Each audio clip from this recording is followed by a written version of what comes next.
Olá, amigos do canal Embaixadores, é bom tê-los aqui para nós estudarmos mais uma vez juntos a Palavra de Deus.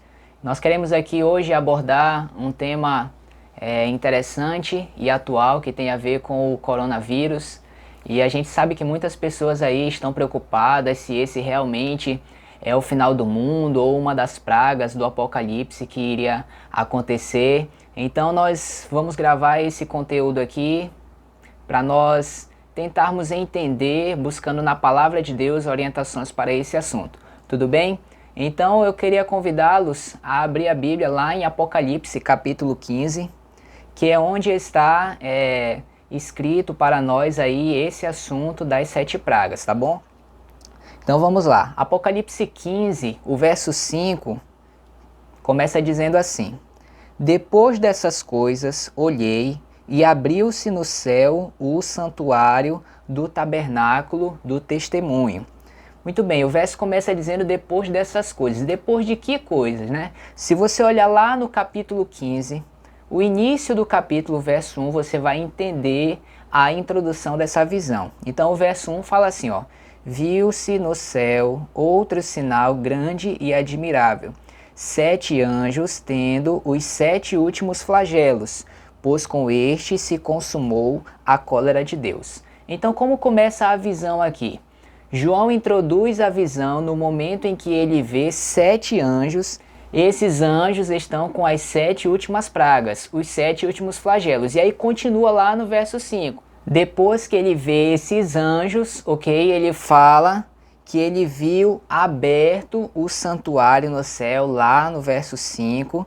Viu o santuário aberto e também o tabernáculo do testemunho, ok? Então aqui é uma informação interessante para nós. O que significa o santuário está aberto?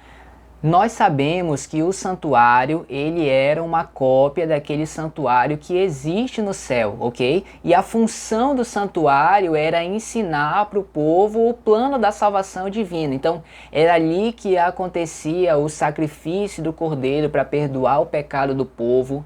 Era ali que o sacerdote ia até a presença de Deus para interceder, fazer a mediação entre o pecador e Deus para que ele alcançasse o perdão.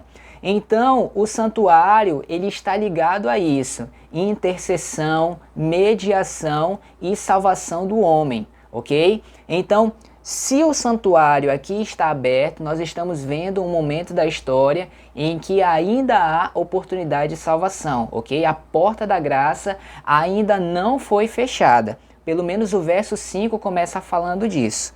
Quando nós vamos para o verso 6, vamos ver o que continua acontecendo aí na visão. E os 7 anjos que tinham os 7 flagelos saíram do santuário vestidos de linho puro e resplandecente e cingidos ao peito com cintas de ouro. Então um dos 4 seres viventes deu aos 7 anjos 7 taças de ouro cheias da cólera de Deus, que vive pelos séculos dos séculos.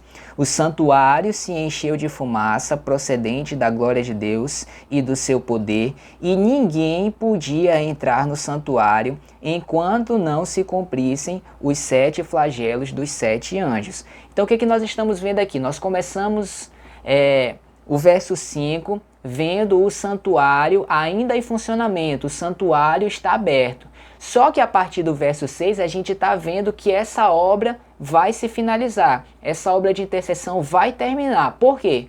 Porque os anjos que têm os 7 flagelos estão saindo do santuário, ok? E o verso 8 termina dizendo que o santuário se encheu de fumaça e ninguém mais estava dentro do santuário. Ou seja, a obra de mediação que se fazia no santuário, ela foi terminada. Todos os casos foram decididos para sempre, ok? Aqueles que vão se salvar já estão selados e aqueles que vão se perder já estão condenados. Então, repito, o fato de os anjos saírem do santuário, ele se encher de fumaça e ninguém mais poder permanecer ali, significa fim da intercessão, fim da mediação de Jesus Cristo, ok? E aquele evento que nós chamamos de fechamento da porta da graça. Ou seja, as pragas, elas só caem depois que o santuário não tiver mais ninguém dentro, depois que terminar essa obra da intercessão. Ellen White escreveu no livro Primeiros Escritos, página 36, o seguinte: vi então que Jesus não abandonaria o lugar santíssimo sem que cada caso fosse decidido, ou para a salvação ou para a destruição. Isso é, o santuário ainda estaria funcionando, o lugar santíssimo está aberto, Jesus está lá decidindo os casos. E que a ira de Deus não poderia manifestar-se sem que Jesus concluísse sua obra no lugar santíssimo. Quando o nosso sumo sacerdote concluir sua obra no santuário, ele se levantará, envergará as vestes da vingança, e que a ira de Deus não poderia manifestar-se sem que Jesus concluísse a sua obra no lugar santíssimo. E quando ele concluir essa obra, é quando se cumpre Daniel 12, verso 1, ele se levanta e ele sai do santuário, ok? Para ele voltar à terra. E segue. Quando o nosso sumo sacerdote concluir essa obra no santuário, ele se levantará, envergará as vestes de vingança, e então as 7 últimas pragas serão derramadas. Vejam aqui como a explicação é clara. As pragas só cairão depois que a obra de intercessão houver terminado. Depois que acontecer o selamento, ele terminar e fechar-se a porta da graça. Ok? Entendido isso aí?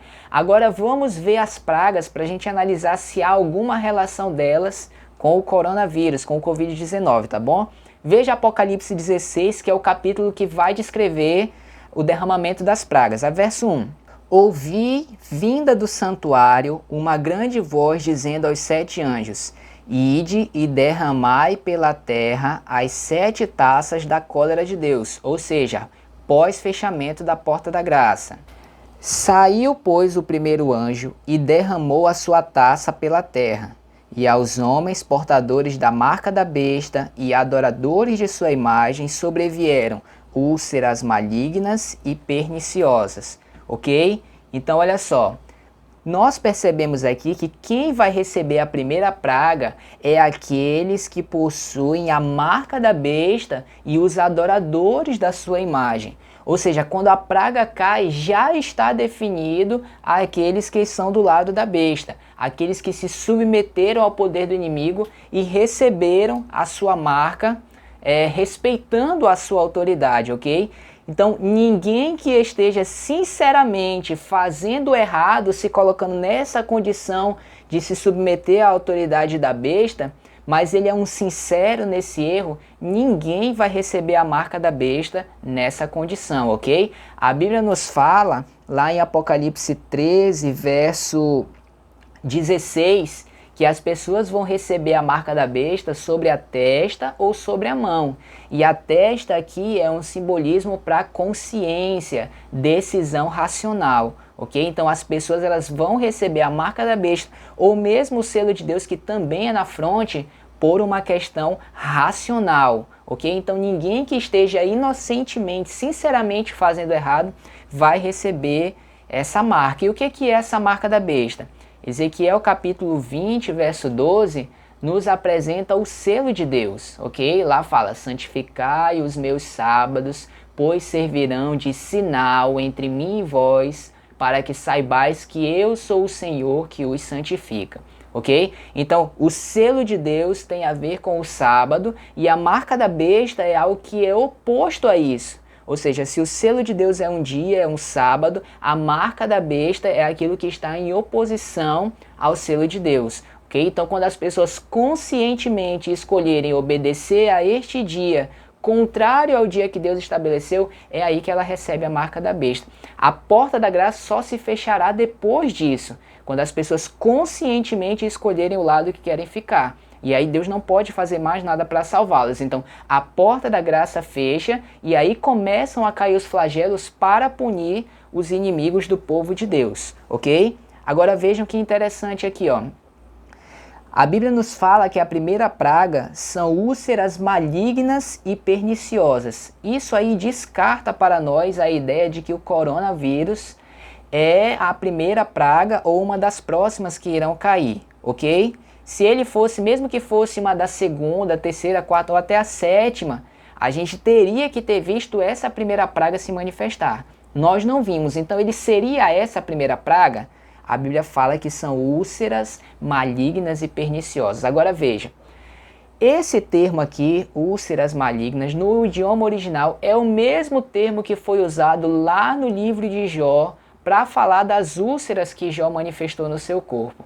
É também o mesmo termo que foi usado lá no Egito para se referir a uma das pragas que caiu sobre o povo, ok? Então está falando de feridas literais na pele, ok?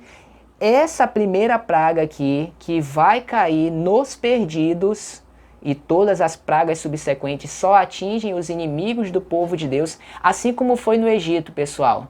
Deus enviou as pragas para punir o povo que oprimia os filhos de Deus, para que Deus livrasse seu povo e o levasse para Canaã.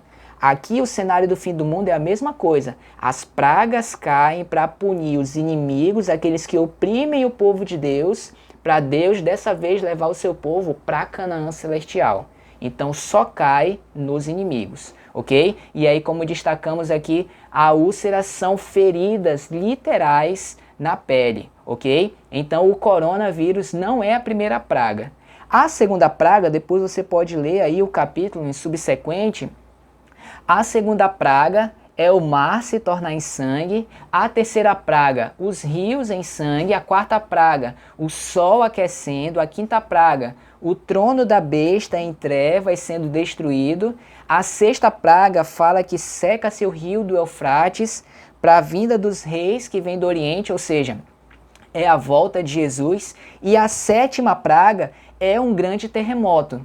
Ok? Então as pragas do Apocalipse não estão relacionadas à pandemia do coronavírus, ok? Veja o que está escrito em Apocalipse 22, verso 11. Continue o injusto fazendo injustiça, continue o imundo ainda sendo imundo, o justo continue na prática da justiça e o santo continue a santificar-se. Ou seja, depois que o fechamento da porta da graça acontecer, que os filhos de Deus estiverem selados, o selo de Deus é uma proteção. E como eu falei, as pragas elas caem especialmente para punir os inimigos do povo de Deus. Veja, por exemplo, o que fala Apocalipse 16, verso 10, o quinto flagelo. Derramou o quinto a sua taça sobre o trono da besta, cujo reino se tornou em trevas, e os homens remordiam a língua por causa da dor que sentiam, e blasfemaram o Deus do céu por causa das angústias e de que mais? Das úlceras que sofriam, e não se arrependeram de suas obras. Ou seja, mais uma evidência que nós temos aqui de que as pragas elas caem nos perdidos, ok? Quando nós vamos lá no livro de Daniel, que é um livro que deve ser estudado junto com o Apocalipse, no capítulo 7, ele fala dessa questão final da história, em que os inimigos do povo de Deus são punidos e o povo de Deus é liberto.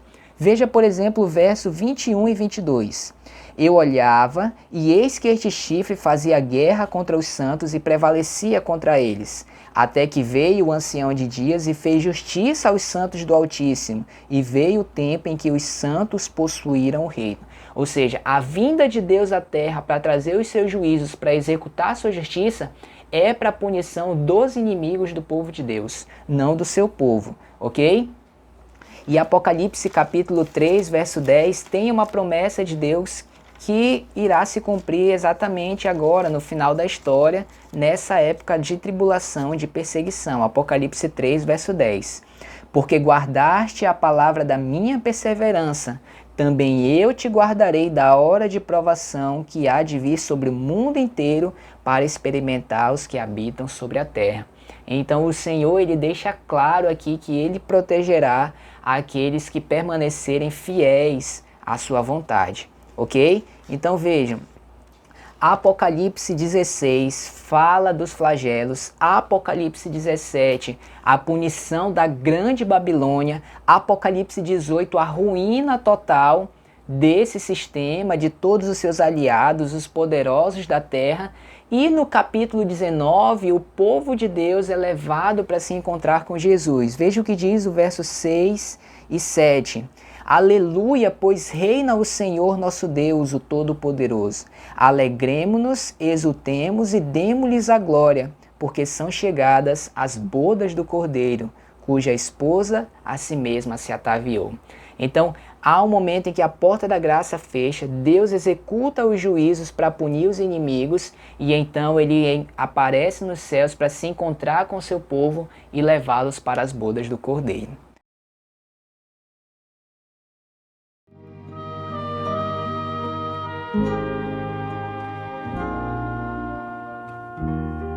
Cada dia posso ver, perceber